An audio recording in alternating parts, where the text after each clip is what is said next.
kendim dikiyorum. Şunların şeritini, elbisasını bebeklere giydiriyorum. Hepsini kendim alıyorum.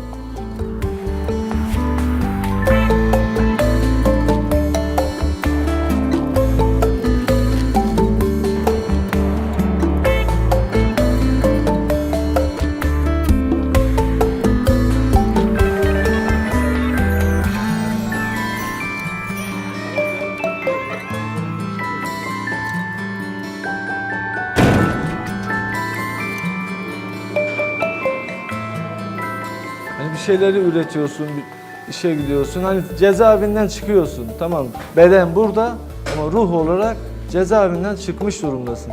Bu işi yapmaya başladığım günden beri bana yaptığı izlenim bu.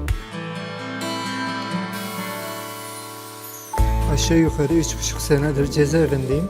Bir 3 yılım daha var. Koğuş ortamından ayrılabiliyoruz, kafamızı dağıtabiliyoruz.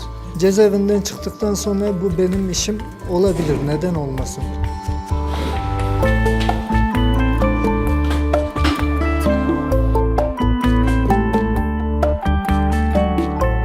Bu bebek işini daha da güzel, el işi olarak da çok da güzel yapıyorlar.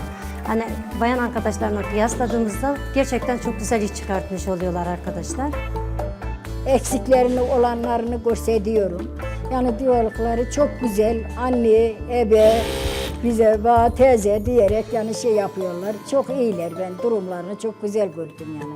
Bunu saç örüyor. Evet, tam Hocam. o kız bebeklerin saçı Evet, bunlar. çok güzel yapıyor. Sağ olun, siz de sağ olun. Var olun.